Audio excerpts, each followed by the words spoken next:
that when you vote your TD in and you go to him and he tells you there's not really much that he can do, and people are of the illusion sometimes that that's the truth, that these people at the top are making the decisions or whatever.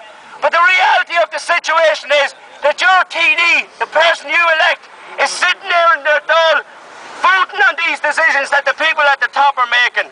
And I think it's time that people need to go to these offices, go to their houses and shame them. Shame them. When you see them in your local shopping centres, roar at them. Shame on you. People will join in. Kenny, Kenny, Kenny. Out, out, out. Kenny, Kenny, Kenny. Out, out, out. Kenny, Kenny, Kenny. Out, out, out. Kenny, Kenny, Kenny. Out, out, out. Can't pay. Won't pay. Can't pay. Won't pay. Can't pay. Won't pay. No way. We won't pay. No way. We won't pay. Good and loud for the city, folks. Loud as you can, nice and aggressive. No way. We won't pay. No way. We won't pay. No way. We won't pay. No way. We won't pay. No way. We won't pay. No way. We won't pay. I tell you. Just got it for a second. These people are drifting off, and I just want to say. You're hogging it, boy. That's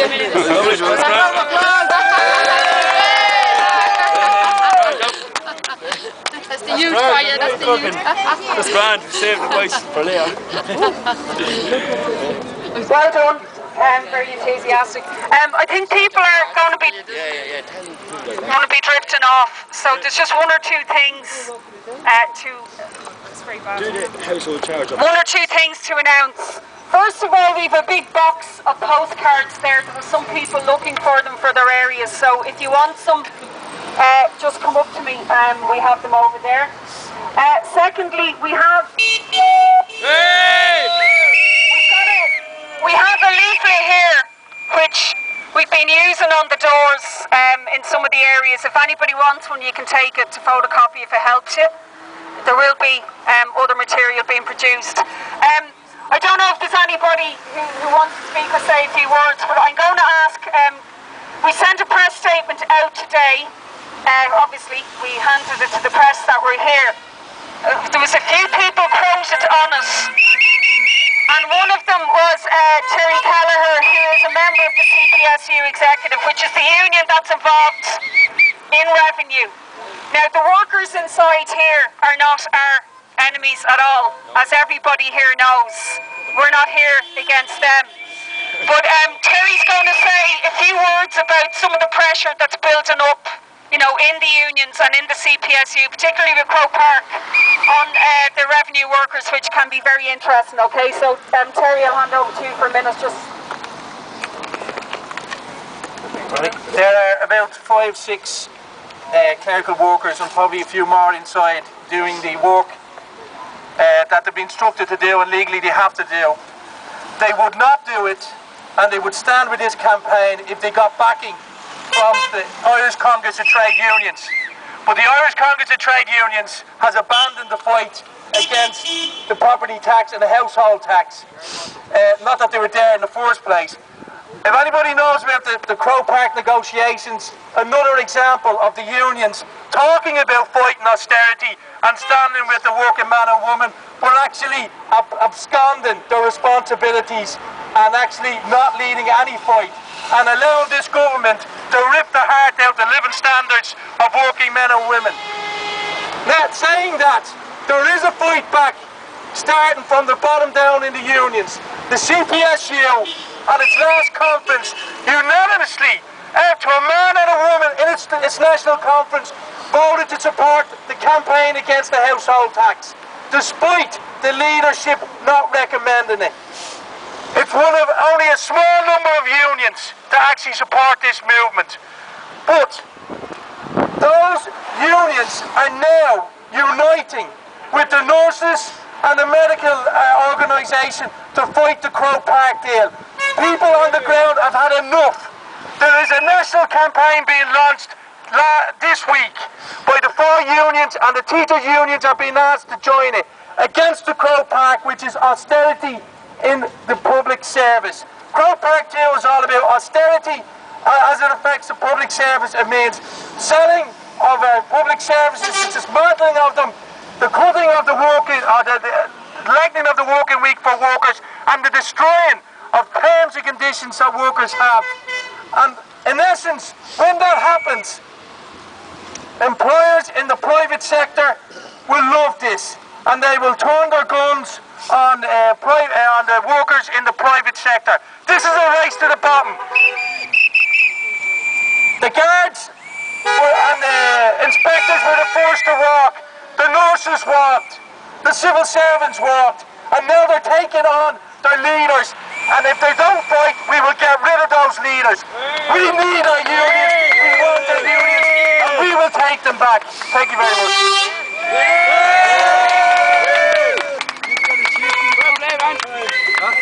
Okay, I think everybody will want to hear this announcement. There's 400 teachers up in the Gresham Hotel at the moment at a meeting against Croke Park to vote no. I think that's a brilliant sign. And there'd be 401 if I wasn't here, so I think that gives you an idea. If the teachers are that pissed off, you can imagine what the rest of society's like. Okay, obviously it's open to anyone. If you want to say a few words about stuff coming up, can I just make a very important point again? As those letters drop, there'll be panic in communities, right? That's the time to hit with the public meetings. Not before, not 2 weeks after. We want to get a huge turnout to the meetings and get more people involved in the campaign. So watch out in your areas. The information we have is that they are going to go out on a county basis, possibly alphabetically, and in Dublin, obviously, Dublin district basis, but we really don't know if that will actually work out.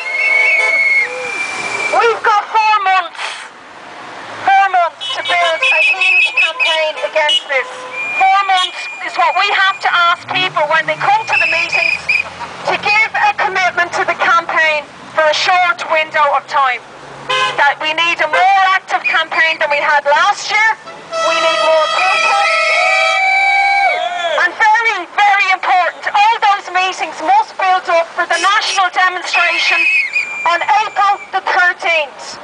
That has to be a bigger demonstration than the household march was last year. So we have to get people working for it and promoting it from all of the meetings. I really can't emphasise that enough, because it will be seen as a barometer of, how strong the mood is against the property tax. So we need to build for a huge national demonstration April the 13th. The EU Ministers of Austerity, the EU Finance Ministers will be in Dublin that day, having lunch and whining and dining, etc., etc., and we'll be marching up to Dublin Castle. So we need all the campaigns building for that protest. It's really important, as well as your good local national meetings and local protests. Again, before we go, I'll ask Joe Higgins. He's been in the Dáil when the amendments were pushed through last week against, in relation to the property tax, and maybe just say a few words, and if anyone else wants to, okay? Joe Higgins.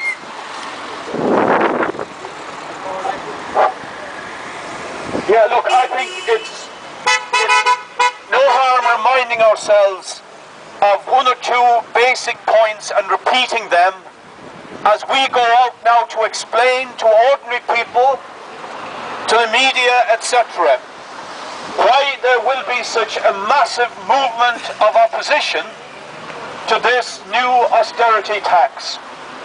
Number 1, this tax has no democratic legitimacy. I was preparing for an article that I wrote for one of the newspapers on Friday.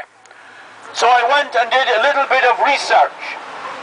In the Fine Gael General Election Manifesto for 2011, Fine Gael said the property tax, which they said in their manifesto that now Labour is supporting as well, is a non-fair tax. That's what they said quite categorically. Page 67. And that they themselves would bring in something fair after 2014 to fund the local authorities. So Fine Gael, the largest party in government, told the people there would be no property tax as far as they were concerned. The Labour Party manifesto said, yes, we believe there should be a site value tax, but that any legislation for that should take into account 3 key issues. The difference between value of houses or sites, as it was, not the house, between urban areas areas and rural areas, people in negative equity, and that it should also take account of people's incomes and ability to pay. Not a single one of those key issues was included in the legislation. So this legislation is totally undemocratic. They have made liars of themselves, and therefore